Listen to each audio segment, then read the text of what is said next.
Hi folks, hope this finds you well. Welcome to a nice sunny Cumbria for once. Makes a change, it's been very chilly lately. Anyway, this is another finds video. Luckily, over the last 3 weekends, we've had 3 different record fairs. So a friend and I, we had to attend each one. There's no else here in Cumbria. 3 weeks ago was the Carlisle Record Fair, followed the following Saturday by the Kendal one, and last Saturday was Windermere. So I've managed to pick up, I think, about a dozen albums. One of these days I'm going to come back with Nout. Anyway, I was pleased with what I managed to find at decent, inexpensive prices. So let's see what I managed to get. First up, I got 3 albums that fill holes in my Bob Dylan collection. I've got 1992's Good As I've Been to You, and its sort of companion album from the following year. What's it called? World Gone Wrong. These were 2 albums of covers of folk and blues material. Just Dylan and an acoustic guitar and occasional harmonica. That's it. I think the story goes that around that time he was suffering from writer's block a bit, so this is why we got 2 covers albums. Given they're from the 90s, as with a lot of 90s vinyl, they can be difficult to find, so I was pleased to manage to find these. On these you get songs like Frankie and Albert, Blackjack Davy, Sitting on Top of the World, Hard Times, Arthur McBride, Froggy Went a Courting, Love Henry, Stacker Lee, World Gone Wrong, Delia, Two Soldiers. They're enjoyable albums. They're not essential Dylan albums, but pretty enjoyable. And like I say, I'm glad to get them into my collection. On top of those, I managed to pick up this live album, Real Live, which I've had on CD for a number of years, but never had on vinyl. This is from 1984. Not considered one of his best live albums, but every live album by Dylan sort of presents a different facet of his work. And what a band he had for this. He had on bass Greg Sutton, drums Colin Allen of Stone the Crows and Focus fame, keyboards Ian McLagan, Faces, and on guitar Mick Taylor, who does a really good job on here. You don't normally come to Dylan albums to hear guitar solos, but that's what you get with Mick Taylor. This starts off with Highway 61 Revisited, then you get Maggie's Farm. You then get 2 tracks from the album they were touring at the time, which was Infidels. You get I, which is an excellent track, and License to Kill, not one of my favourites. Get a couple of acoustic tracks, It Ain't Me, Babe, and Tangled Up in Blue. And Tangled Up in Blue is probably the reason to go for this album, because it's virtually rewritten. He's rewritten the lyrics for the songs. So it's worth picking up just for that. You then get Masters of War, Ballad of a Thin Man, Girl from the North Country, and finishing off with Tombstone Blues. So that's Dylan's Real Live from 1984.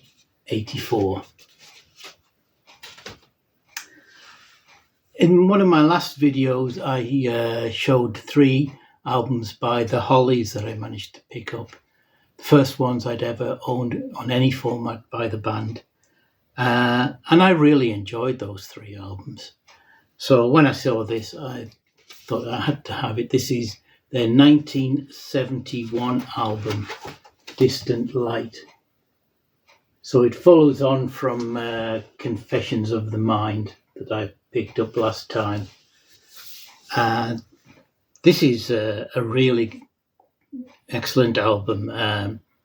It features the hit single Long Curl Woman in a Black Dress, which is pure CCR.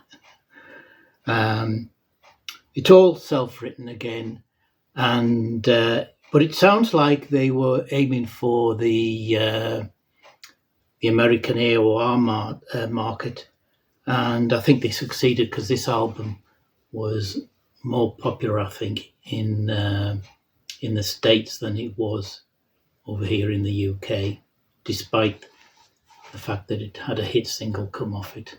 Nice cover as well. So, yeah, pleased to get that one. A distant past.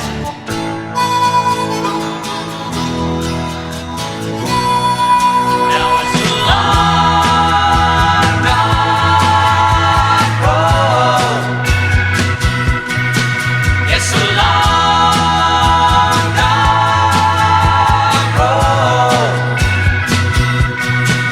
And you know I love you. Yes, you know I love you.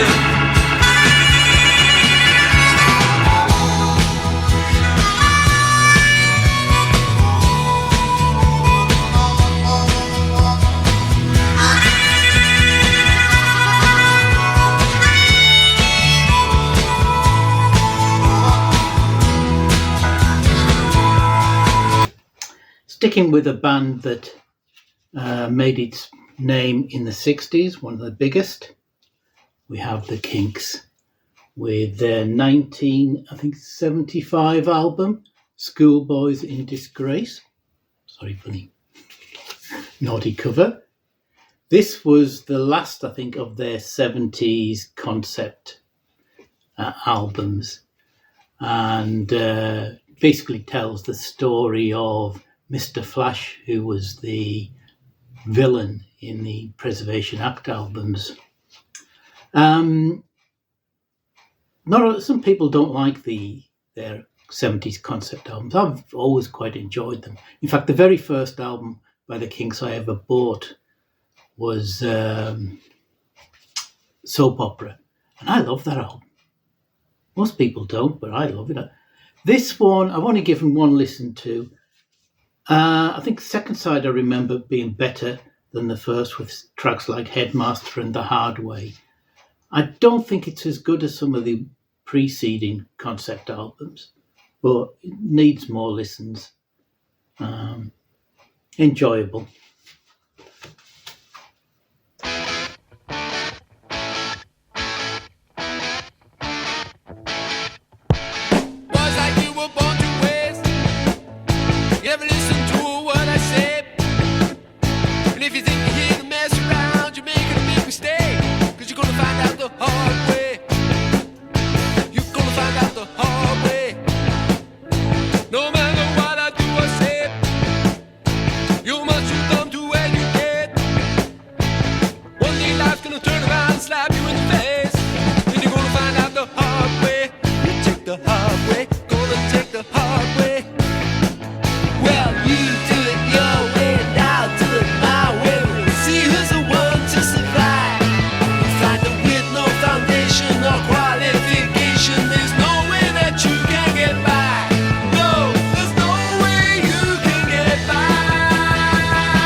Big fan of synth pop, but I do have a liking for early Gary Numan. I picked up one of his albums, and recently I picked up the very first Tubeway Army album. This is their second and final one, I think, Replicas. This is from 1979. And this is the one that features the big hit, Our Friends the Electric. This is excellent, featuring that sort of distant, paranoid, electronic persona of Gary Numan's. Excellent stuff. I'd like to try some further albums of his, but I don't really know after the first couple where to go. If anybody's got any advice of which ones to look out for, definitely will. So I was pleased to get that.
Some classic rock, and we have the band Thin Lizzy with their 1977 album Bad Reputation. Now, I haven't got much of the back end of their catalogue. I think not this will be the first album post Johnny the Fox and Jailbait. I don't think this is as good as those preceding albums, but it's a decent album. By this point, they were basically down to a three-piece. Brian Robertson had either left or been kicked out of the band because of his lifestyle, though he does appear on 2 or 3 of the tracks here. It's a bit of a weird. I think it's got an overpreponderance of ballads to rockers, and the rockers tend to be the best tracks. Opium Trail was a really good track, as was Killer Without a Cause. But it's co-produced by Tony Visconti, and it's got a sort of, I don't know, to my ears on the first listen, a fuller, a denser sort of sound to it. Don't know if that's just me, probably just going deaf. But no, a decent album, and I'll be looking out for more of their later albums.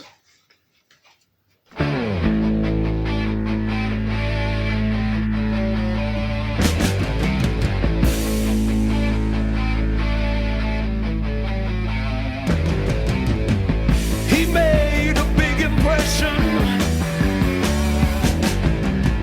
when he walked across the room,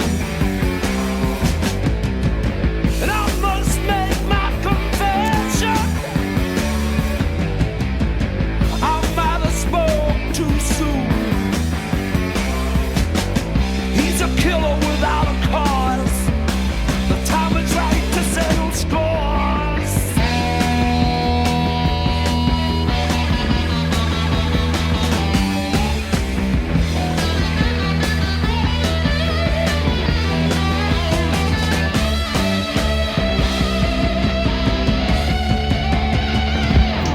Sticking with the heavier side of things, I'm not a metalhead really, but I always did have a soft spot for the new wave of British heavy metal, though I have very little. I've got the first 3 Maiden albums, first Def Leppard and a Saxon album, and I've got a couple of CD sets of a compilation of new wave of British heavy metal, but never see the albums in the wild much, and if I do, they're usually quite expensive. So I was quite pleased to pick this up. I think it was a £5. This is Vardis' first album, or first studio album, because I think their first album was a live one. It's called The World's Insane, and this is from 1981. And to be honest, this wasn't what I was expecting. This is less of a metal album than more of a sort of a boogie rock with glam affectations. The lead singer is Steve Zodiac, probably taken a sabbatical from Fireball XL5. He's also the lead guitarist, and he is the strength and probably the failing of the album. His guitar playing is excellent. I really think it's good, and this is a well-recorded album, really comes across well. But his vocals, they're not bad, but they're not metalish. They're not even particularly heavy rockish to me. But I was quite pleased to get this. I think it comes alive basically with the last two tracks for me. Love Is Dead and Steaming Along are really good rockers. And they do a cover version of Silver Machine, less all the electronics of Hawkwind. Quite decent enough. But no, if they'd had more of a heavy rock singer, I think this could have been really good.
Next up, Captain Beefheart, and his album Ice Cream for Crow from 1982 on Virgin.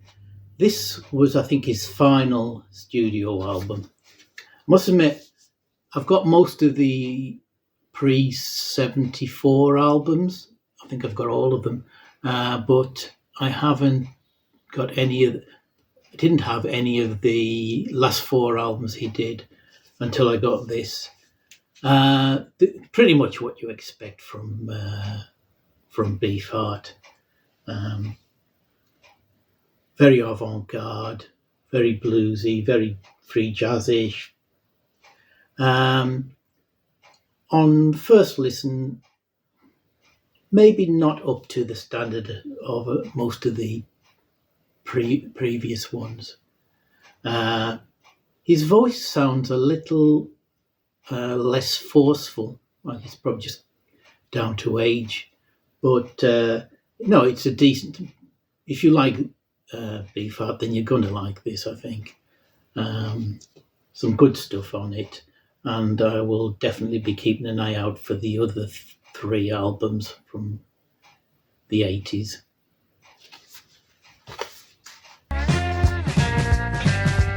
The pasture is tense.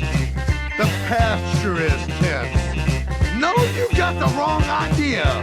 No, you got the wrong intent. The carpenter carpenterized my bed. The only peephole, where is my dent? The pasture is tense. The pasture is tense. Wow!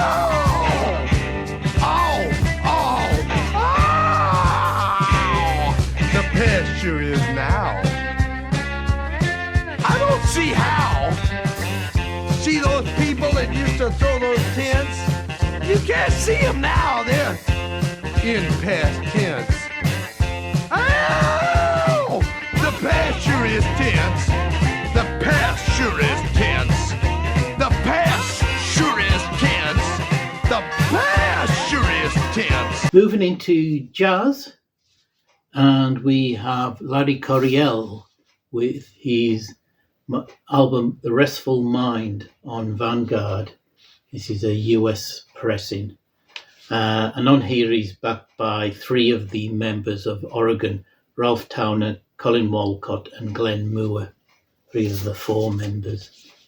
This is a a good album, but not what I was expecting. I was expecting a fiery jazz fusion album as per his 11th House albums.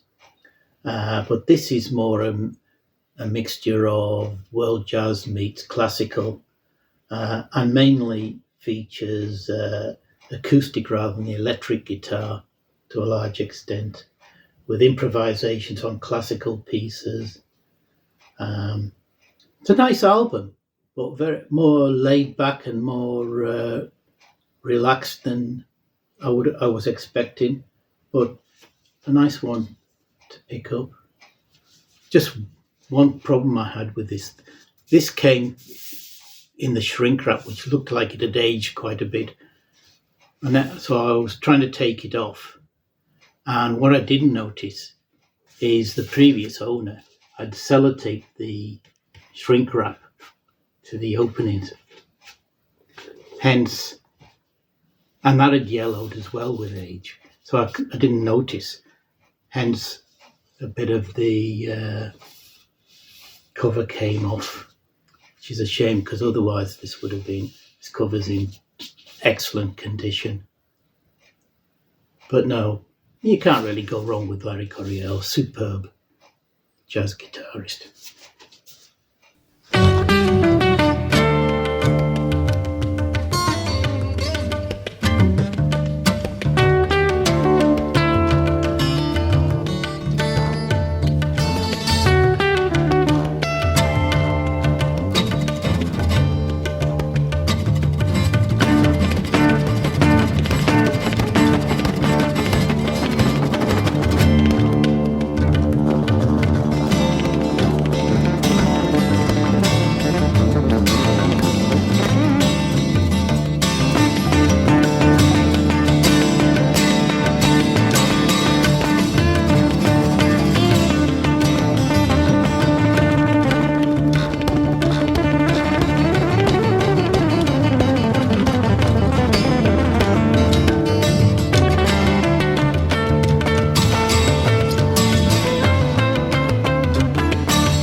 And sticking with jazz, we have an album by the great jazz violinist Jean-Luc Ponty with his album Enigmatic Ocean.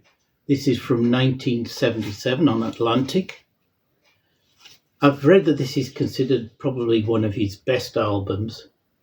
And on here you get a lineup of Alan Holdsworth on lead electric guitar, Darryl Sturmer on lead and rhythm electric guitar, Ralph Armstrong on bass, and Alan Zavod on keyboards, and Steve Smith on drums. Steve Smith was another ex-Focus for a short while, and then went on to Journey, didn't he? I think. This is a really good album. If you like your jazz fusion in the sort of Mahavishnu orchestra style, then you're going to like this. Well, I think this is the third album I've got by Ponty, and they've all been excellent.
And yet again, sticking with jazz, but from the UK, we have the Mike Gibbs Band and the album Just Ahead. This is a live album recorded at Ronnie Scott's in London on across 4 nights, May the 31st, June 1st, 2nd and 3rd of 1972. Mike Gibbs is one of the stalwarts of British jazz, though he's actually Zimbabwean. I think he came over to Britain in mid-60s. This I thoroughly enjoyed. This is progressive big band jazz, really. And you've got some of the biggest names in the UK jazz scene on here. You've got Kenny Wheeler, Henry Lowther and Harry Beckett on trumpets and flugelhorns. Chris Pine, Malcolm Griffiths and Jeff Perkins on trombones. Ray Worley, Stan Saltzman and Alan Skidmore on saxes and flutes. Dave McRae on Fender Rhodes. John Taylor on electric piano. Chris Spedding on electric guitar. Roy Babington on bass. John Marshall on drums and Frank Ricotti on vibes. I think at any one point in these concerts there were 13 musicians on stage. I think Gibbs just acts as conductor and arranger. This is excellent, like I said, progressive,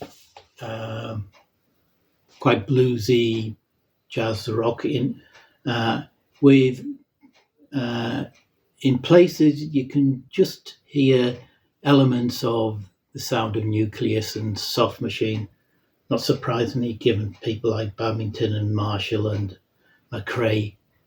The last track, particularly So Long Gone, which occupies the whole of side 4, it was excellent. And that one with Dave McRae solo stretches into sounding a bit like the stuff he did with Matching Mole. Really pleased to pick this up.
Next, we have one of my favourite musicians, Philip Glass, and his Dancers numbers 1 to 5.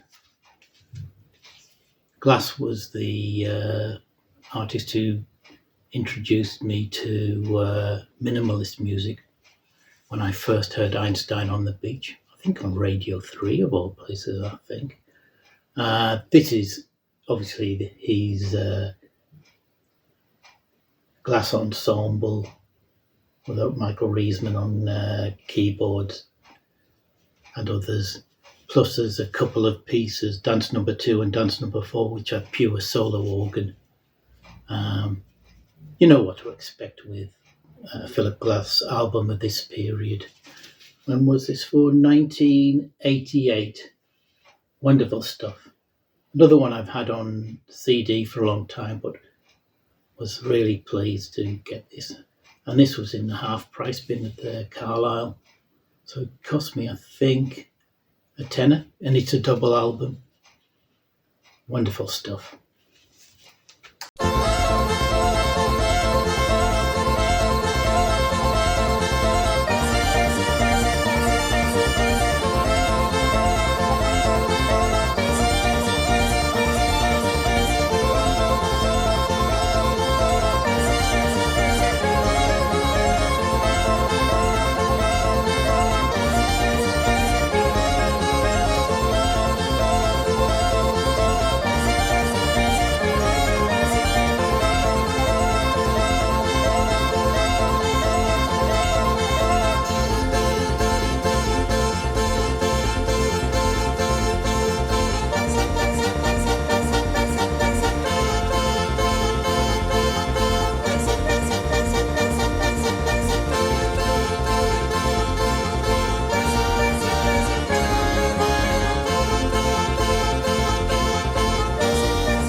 And finally, I was quite pleased to find this at,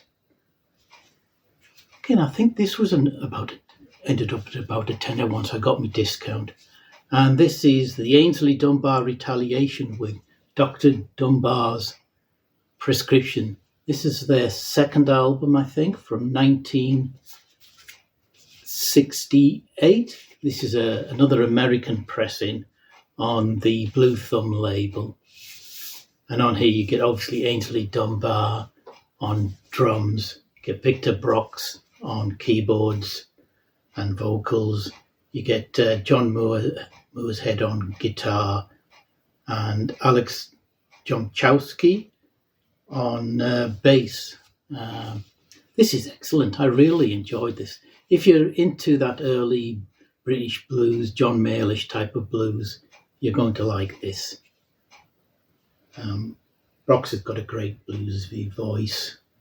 They're really good. Any fans of British blues from the 60s will love this.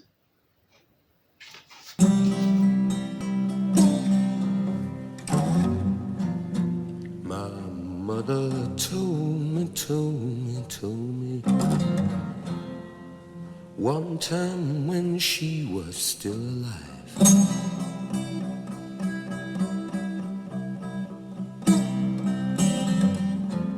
My mother told me one time when she was still alive.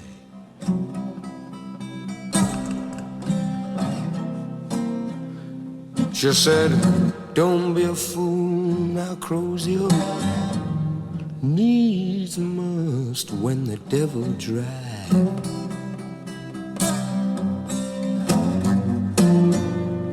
I said, mother, mother, mother, I won't burn my bridges before I've crossed.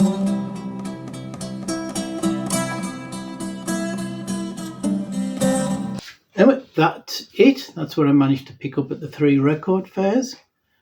No record fairs now till mid-June. Yeah, I think we've got one in mid-June. And we've got 2 on the same day, Carlisle and Kendal on the end of June, which my mate is saying we should go to both on the same day. So we'll probably start off at Kendal at like 9:30 in the morning, do it 2 or 3 hours there, and then head up to Carlisle and do another hour or so there. It has to be done. It has to be done. Anyway, I hope you're all having a nice spring as we are here for the first time. I hope to see you all soon. Take care. All the best. Just a quickie before I forget. Went to do my shopping this morning and I came across the new copy of Uncut magazine I haven't bought for God knows how many years. But what attracted it to me was the CD that comes with it, and that this is Can Live 1973 to 1977. This features tracks from the 4 albums so far released in the Can Live series.